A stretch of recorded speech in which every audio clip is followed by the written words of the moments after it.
Welcome into TYT's The Conversation. It is your host, Adrienne Lawrence. And today I'd like to welcome in the authors of None of the Above, the untold story of the Atlanta public schools cheating scandal, corporate greed, and the criminalization of educators. I'm gonna welcome in Anna Simmonton, the interim development director of the effort to relaunch the appeal, and Shani Robinson, the advocate for troubled youth and their families. Thank you so much for joining us. Thank you for having us. Thank you. Yeah, so I know it has been quite the journey, particularly with this untold story of the Atlanta public schools cheating scandal. And so kind of to bring everybody up to speed, Anna, can you tell us a little bit about what this scandal and controversy has been about? Yes, a lot of folks might remember this from 2015 when 11 Black educators were convicted on racketeering and conspiracy charges, RICO. These are charges that were originally designed to prosecute mobsters, but they were being leveled at educators in the Atlanta public schools system for allegedly changing answers on standardized tests. So something that had never been treated as a crime before. Cheating has become widespread in the years since policies like No Child Left Behind, the George W. Bush era policy that punished schools that didn't increase test scores each year. So even though cheating has become widespread across the country, it has typically been dealt with consequences such as revoking teaching licenses, at most misdemeanors that come with community service. But here in Atlanta, they threw the book at teachers, and it really caused outrage when those convictions were handed down.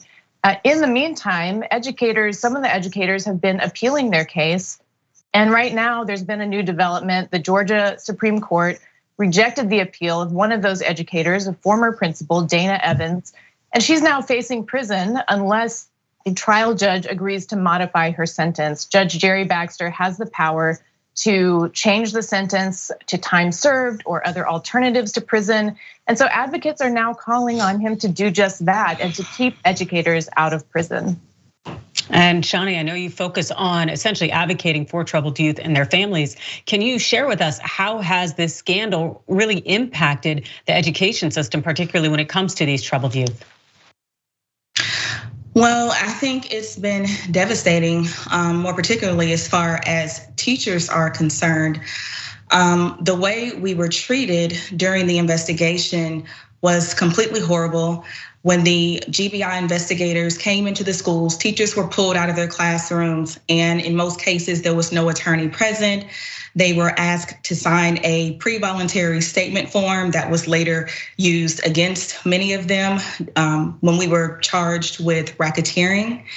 And so it's been devastating. And I think what a lot of people don't know is that we were charged with RICO for allegedly cheating on our students' tests to get bonus money. That was the mainstream narrative. It was a flat out lie. One of the lead investigators actually testified on the witness stand that bonus money provided little incentive to cheat.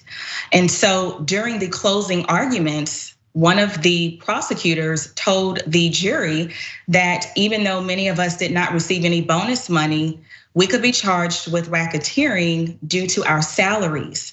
They said that our salaries can be considered US currency. And so this case, it's pretty scary. I think it will set a precedent for other cases to come that you can be classified as a racketeer simply by being gainfully employed. And most people have to work, they have jobs. And so it's really important that people really look at this case because I think there are going to be more and more people that will be overcriminalized. Yes, and it seems like it would set a precedent that really strays from previous precedent, essentially, because I think you're absolutely right in terms of the fact that people work, people have an income.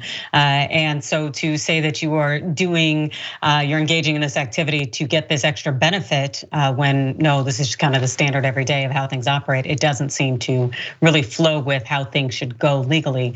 And so kind of to hop back on that legal conversation, Anna, you had talked about that new development here and the chances of getting that trial court judge to actually alter the sentence. What are we looking at? How likely is that to be the case?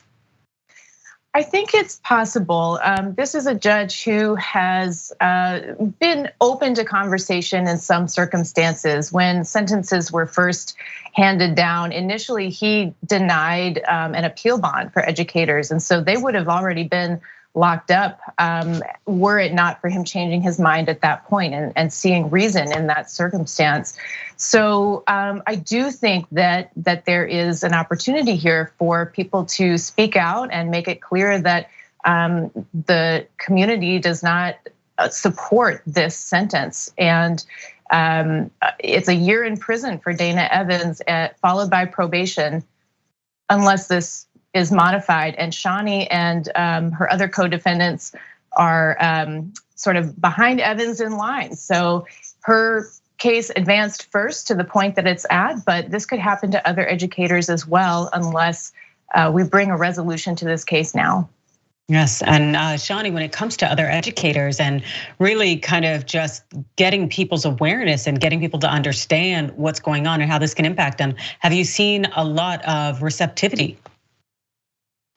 Absolutely. I think educators have been some of my biggest supporters in this. Unfortunately, when all of this happened, I heard from several people that they were too afraid to get into education. They were, afraid to become a classroom teacher. And so, but we need good classroom teachers. But definitely, I'm hopeful that even the teachers union could get more involved. They've been surprisingly quiet about this while educators, teachers have gone off to prison for RICO. We'd like to just see more involvement and people to take a stance on this matter. And Shani, why do you think that they have been quiet, the union?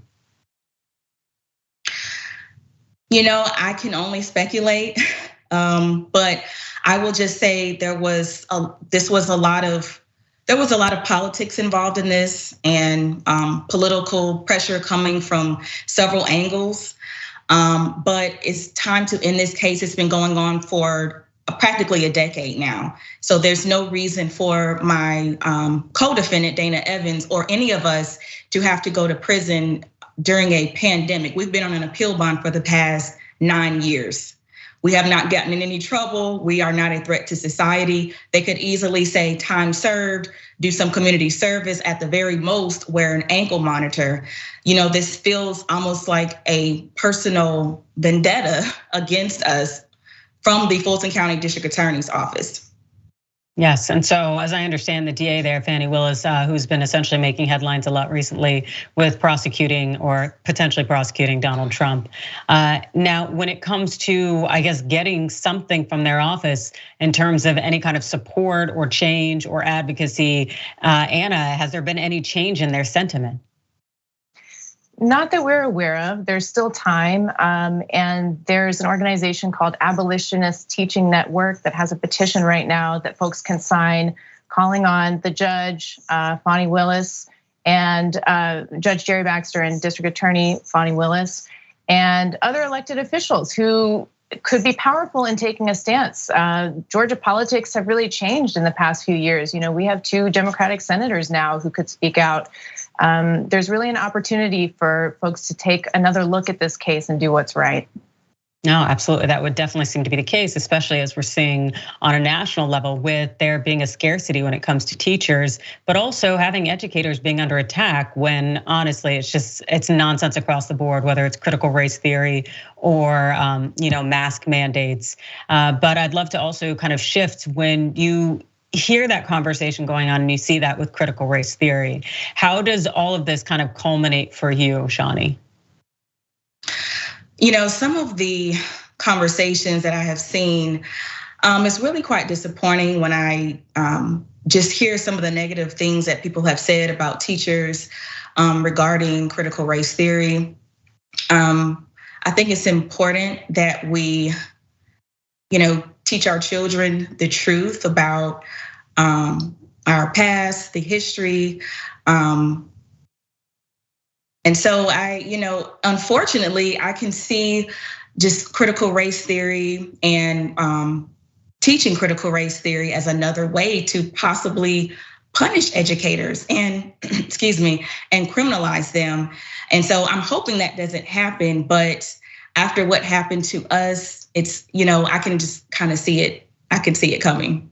Yeah, absolutely. It definitely seems to be the case, especially as we see a lot of states passing laws that do try to seek to punish individuals if, for example, in Florida, they make white students or people feel uncomfortable, so on and so forth. It should be something that people are paying attention to.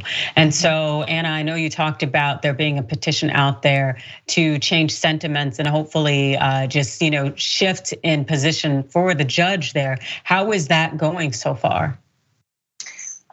So far, it's spreading, and folks can find it by going to teacherontrial.com or following the Abolitionist Teaching Network on social media. And the more folks, spreading the word, the better chance we have. That's great. And also, Shani, when it comes to essentially what's next for you, in addition to trying to get more insight about how, essentially your future can hopefully be changed when it comes to this judge in particular. But when you see all of these educators in need, I guess, is there anything you're able to do? Well, I can just continue to tell my story. And I'm hoping that by sharing my story, I can serve as an advocate for these educators. Absolutely. And if people want to learn more about you all, in addition to picking up your book, None of the Above, where can they get that information? They can go to our website, teacherontrial.com. Fantastic. Is there any place on social media they can also find you to follow your journey? I'm also on social media at Shani Author. Fantastic. And Anna? I'm at Anna F. Simmonton. Not super catchy, but that's where I am. All right, that works.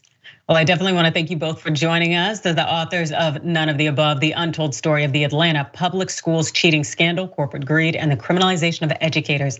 Anna Simmonton, who's also trying to bring back the appeal, and I hope it works out, and Shani Robinson, an advocate and outspoken speaker for troubled youth and their families. Thank you so much for joining us today. Thanks for watching The Young Turks, really appreciate it. Another way to show support is through YouTube memberships.